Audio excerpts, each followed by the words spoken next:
Morena, Ryan, Morena Koto. So I want to begin by emphasising a few key points from my written submission and then to deal with some of the impacts of the bill. Um, Having agreed to support a regulatory standards bill to improve good governance and economic efficiency, members from the National and New Zealand First Parties, I'm sure, will have been surprised by the introduction of a bill that does neither. Rather than good governance, it offers confusion, bad process, and a libertarian policy filter across the whole of government action. And to the extent that it deals with economic efficiency, it uses a sixth form economics idea of what that means, equating efficiency with cost minimisation. As I said in my written submission, the 29 men killed in the Pike River disaster are amongst many victims of the last wave of deregulation in the interest of cutting business costs. And the worst of some terrible ideas in the bill is Clause 8b. In my view, this is the purest statement of extreme libertarian values that I have seen in legislation, and I find it impossible to believe that any party, except the ACT Party. Right, you know what I'm going to say, right? Because I'm a libertarian. I hate this bill. I want it burnt with fire. I want to blow it up with a nuclear bomb. Right, sorry, I just got the video. And also to sit there and say this, Kevin Hague was an MP at the time Pike River happened. There you go. So he watched all of that happen. Oh no, that makes a lot of sense. But yeah, so yeah, the left-wing woke libertarian sitting right here does not like this bill. But also, it's not a libertarian bill. We've gone over the reasons why, because it impacts people's ability to collectivize, and it puts the rights of corporations on top ahead of individual people or communities of people. So that's shit. Yeah, again, not a libertarian bill. It's not even an extreme libertarian bill. It's an extreme oligarchy bill. Yeah. Anyways, I just wanted to jump in and just put that in. Yeah. No, oh, ex-Green MP. Okay. Yeah. Well, I see he was just an MP at the time. Yeah, I forgot to mention he was Greens. Oh wow. Yeah. Well, Kevin, if you're watching this, hello, fellow Greenie. But also, yeah, I'm a very rad and cool libertarian. I am on the left side. Left? Which way is left for you guys? I am on. That's a left or right? Left. Shit! This is messing with my dyspraxia. Help! I'm on the. Yeah, but we can always click this setting here, and then suddenly it will flip it all around and make it look very different. Wow. Anyways, left wing. This is a dumb bill. This is oligarchy. Right. Let's continue. Thoughts it. In fact, the whole of Clause 8 sets out a higgledy-piggledy mixture of rules for process and rules for content. And as others have said, the process rules are highly selective and mostly just unnecessarily duplicate or add complexity to rules that already exist. The rules about content cut across democratic and constitutional arrangements. The content of regulation is properly determined according to the values and policies of democratically elected governments, and it's inappropriate for one government to hinder a future one from implementing its policies. I provide in my written submission a table of this bill's compliance, or rather failure to comply, with the principles it sets out for other regulation. At one level, it's pure comedy, but it also strongly suggests that the Honourable David Seymour is not a serious person. He's not interested in better regulation. He just wants less regulation, and for what remains to conform to libertarian ideology. As for the actual effects of the bill, the first and most obvious one will be a substantial increase in bureaucracy and cost in every part of regulatory systems. Rather than economic efficiency, this bill will increase the costs of governance. The second effect will be uncertainty and confusion. The selective and altered form of many of the principles will open the door for years of litigation to understand how this has changed what is currently settled law. The next effect is a chilling one. The Minister protests that regulators won't have to follow the bill's principles, but the reality is that Parliament will have legislated a set of principles that it says regulation should comply with. Pressure from David Seymour's guidance through to action by the board to reach over and create hurdles for non-complying regulation will see compliance with the principles become the default. I note too that all of the submitters I have heard speak in favour of the bill so far have done so because they believe it will have real-world effects of removing regulations they don't like. Nobody is buying David Seymour's line that there's nothing to see here. Parliament's legislated statement of what it considers responsible regulation will also become one of the sources looked to by the courts when interpreting other statutes. It will have real-world effects even before it starts to lead to changes in black-letter law. My written submission explains the constitutional change the bill would make, shifting accountability functions from the judiciary and legislature to the executive, very much as the previous submitter indicated. And hand in hand with this is something that many submitters have mentioned, the concentration of power in the Minister for Regulation.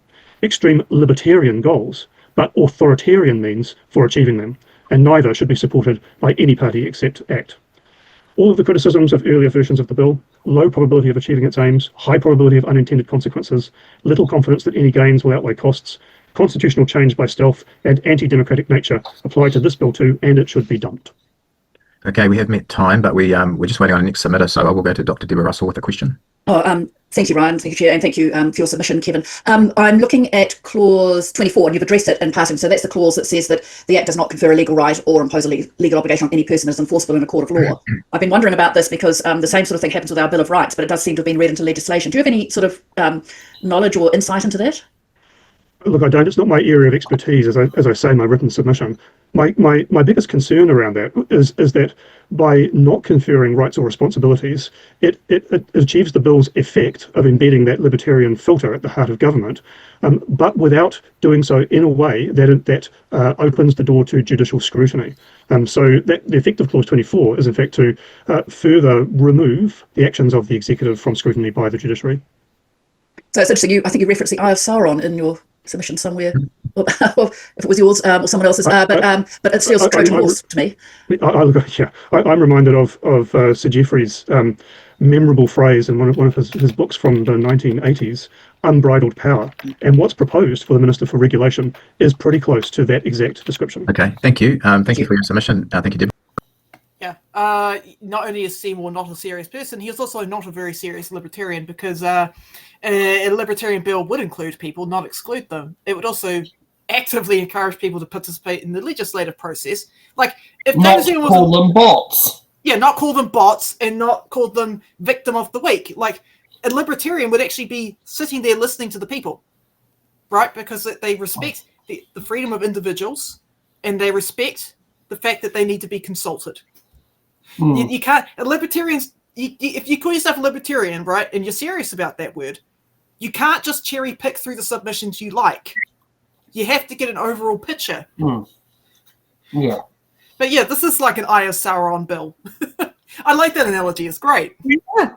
Oh my goodness. Yeah, it's got Lord of the Rings analogy. Yeah. Yeah. I mean, next we'll have Mr. Burns planning to install a nuclear power plant in the middle of Utah, wedged between the zoo and the hospital.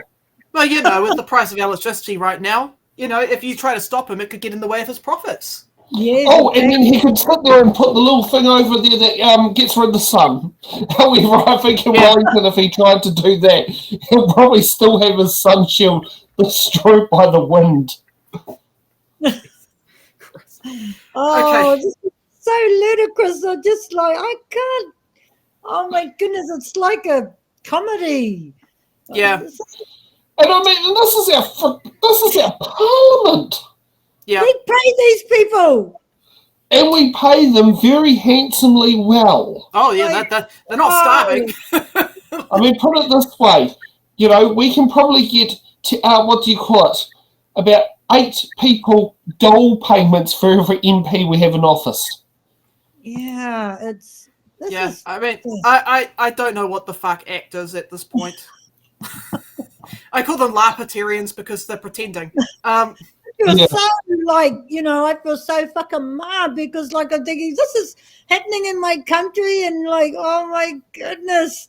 I was thinking we look so stupid. I mean, I guess I don't have a bag, but I do have a cat over here. But I used to be, I'm an ex-ACT supporter. That's the card that I like to pull out from time to time. But it's true. I used to vote ACT.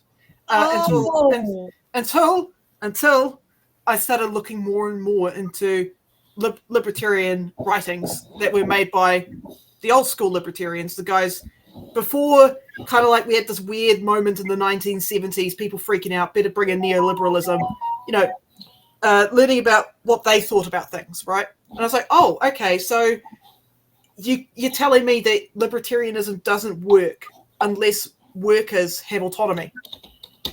that makes fucking sense. Okay, I guess I'm a libertarian socialist now. And that was the end of me supporting ACT.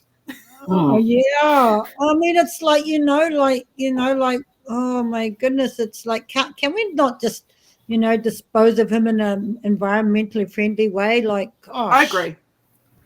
Compost. Yeah. I do like what Simon's got to say here. To be fair, Christopher Luxon, and with his second term still leading job, yes, you're right. Considering, say, look at John Key. Yeah, I mean, most people get 90 days to learn on the job. With Christopher Luxon, I mean, wow, okay, he's wealthy, he's sorted, and he gets more days. Yeah, exactly, yeah. The original USA libertarian, I can't stand American-style libertarianism. I think it's just conservatism dressed up in sheep's clothing. I think they're just conservatives that like guns and want to smoke weed all day. Like that's what we used to call the Wellington Party, was the National Party dressed up in drag. Yeah, it's like I can't take them seriously. Yeah, and here's the funny part is, 3 of their candidates I have good working relationships with now. Yeah, I mean, look, the USA Libertarian Party, this was the same party that debated whether or not we should have licenses for toasters. I kid you not.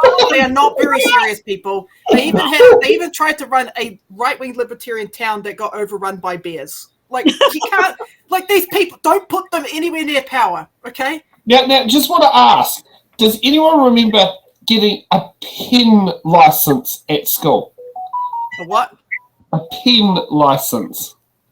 No. I mean, before that, you had to write in pencil. Oh, no. Oh, yes. Oh, my Lord. Yeah, no. I give all my kids a pen. Yeah, yes. And Mr. Chambers was the teacher who granted me my pen license. What in authoritarianism is this? Give all kids pens and pencils. Let them choose what they want to use. Yeah. God. I let mine bloody write with a bling and felt. I don't care. Jesus Christ, I think, oh my goodness. Shall we get one more submission? We can squeeze one more out. Let's go. We got this. Let's go. Submit